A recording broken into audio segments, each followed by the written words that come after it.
पद्मशाली युवक संघटनेच्या वतीने श्रीनिवास भाऊ संघा यांचा सन्मान।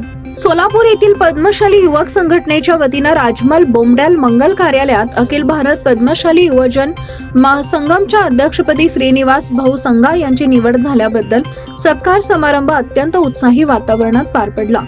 सदर कार्यक्रम महाराष्ट्र राज्य पद्मशाली संघमचे प्रधान सचिव यशवंत इंदापुरे यांच्या अध्यक्षतेखाली पद्मशाली शिक्षण संस्थेचे विश्वस्त व्यंकटेश आकेन, सेवानिवृत्त संघाचे उपाध्यक्ष अनिल कन्ना, पद्मशाली युवक संघटनेचे अध्यक्ष शेखर कटकम, प्रेसिडेंट नागेश बोमडॅल, सचिव विजय निली आदींच्या प्रमुख उपस्थितीत संपन्न झाले। प्रथम प्रेसिडेंट नागेश बोमडॅल यांनी सर्व उपस्थित मान्यवरांचं स्वागत केलं। त्यानंतर आदरणीय श्री श्रीनिवास भाऊ संघा यांचा पुष्पहार, मोमेंटम आणि बुके देऊन मान्यवरांच्या हस्ते सत्कार करण्यात आला। सेवानिवृत्त संघाचे उपाध्यक्ष अनिल कन्ना यांनी मार्गदर्शनपर भाषणात श्रीनिवास भाऊ संघा यांना पुढील कार्यास शुभेच्छा दिल्या, तर सकारात्मक दाखल श्रीनिवास भाऊ संघा यांनी युवक संघटनेचे आभार मानले। तसेच अखिल भारतीय पद्मशाली संघमचे अधिवेशन 9 मार्च 2025 रोजी हैदराबाद इथं असून युवकांनी जास्तीत जास्त संख्येने उपस्थित राहावं असं आवाहन केले। माधवी अंदे यांनी शुभेच्छा दिल्या। अध्यक्षीय भाषणात यशवंत इंदापुरे यांनी हैदराबाद येथील अधिवेशनात उपस्थित राहून युवकांनी एकीचं बळ दाखवावं असं आवाहन केलंय। श्रीनिवास भाऊ यांना पुढील वाटचालीस शुभेच्छा देण्यात आल्या। आयोजन केलेले प्रथम त्यावेळी युवक संघटनेच्या मार्गदर्शनाखाली उदाहरणार्थ सोपे समजा आपले आमदार सुभाष देशमुख आणि गौरी समाज जेवढ्या संघटना म्हणजे समुदाय युवक केलेत ना, त्या सर्वांना मार्गदर्शन पद्मशाली युवक संघटनेच्या वतीने केले जाते।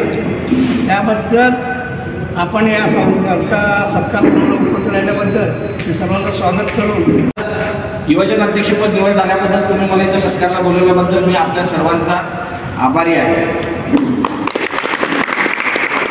आज व्यासपीठावर उपस्थित आपले समाज ही खूप मोठी गोष्ट आहे, पण समाजात जागरूकता येण्यासाठी समाजातल्या प्रत्येक व्यक्तीचा तो जिम्मेदारी असतो। ज्यावेळेस आपण कुठल्याही क्षेत्रात असू द्या, आज जस्ट आत्ताच नानीजी म्हणले की आपल्या समाजावर ओबीसी साठी एसबीसीचा जो 2% आहे त्याच्यासाठी कोर्टात दावा चालू, हा मागील 1.5 ते 2 वर्षापासून दावा चालू।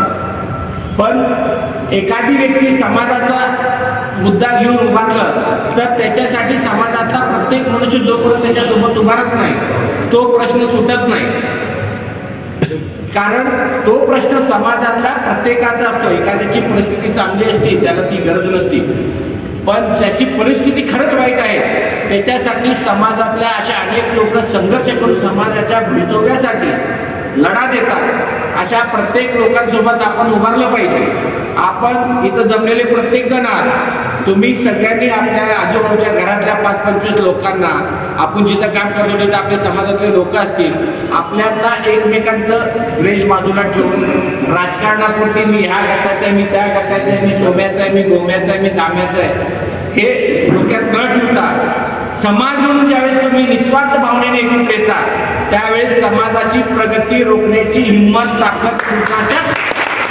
कोणाकडेच नाही। ही भावना प्रत्येक मनुष्याच्या मनात असलं पाहिजे। आणि इथं जमलेले प्रत्येकाला सांगतो, तुम्ही कितीही मोठं व्हा आणि जगातल्या कुठल्याही कोपऱ्याला जावा, तुम्ही त्या स्टेजला पोचल्यावर तुम्हाला विचारलं जाईल तुझं जात कुठली आहे, त्यावेळेस आपल्याला आपली जात सांगावं लागणार।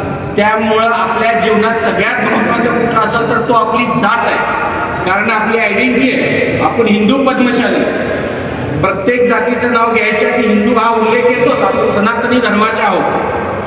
सनातन धर्म काय सांगतो, आपले साधू संत लोक ज्यावेळेस आपल्या धर्माचा प्रचार करत होते, धर्माचा प्रचार करत असताना धर्मातल्या चांगले वाईट गोष्टी काय आहेत, बाबा समाजात प्रबोधन कसं वाढलं पाहिजे, देवपूजा केल्यावर कशी प्रबोधन केले पाहिजे, एखादा संकट आल्यावर आपण कसं एकत्र झालं पाहिजे, असे अनेक तपस्या करून येणाऱ्या पिढीसाठी त्यांनी काहीतरी देऊन गेलंय। तसंच समाजात जन्मलेल्या प्रत्येक मनुष्याचं काहीतरी समाजाला देणं लागतं। आज इथं 4 ते 5 लाख लोकसंख्या आपली पद्मशाली समाजाच आहे, 4 ते 5 लाख लोकसंख्या। आज युवक संघटना म्हणजे सोलापुरातले प्रत्येक युवक रोडावर आला पाहिजे। कुठलाही राजकीय पक्ष असो किंवा कुठलाही फॅक्टरी असो किंवा कुठलाही इंडस्ट्रीज असो किंवा कुठलाही समाज असो, प्रत्येक समाजात महत्त्वाचा कोण व्यक्ती असेल तर तो युवक आहे, समाजाची दिशा ठरवणारा तो युवक आहे. गोदरवाडीवाले लोक युवकांना मार्गदर्शन करतात. जर युवकच पुढे येत नसतील तर समाज पुढे जात नाही. आणि समाज कोणाच्या बापाचं नाही, समाज प्रत्येकाचा आहे. तळागाळातला व्यक्ती असो, जोपर्यंत तुम्ही समाज तुमचा समजत नाही तोपर्यंत समाजातल्या प्रत्येक व्यक्तीला माझा समाज ही जाणीवच होत.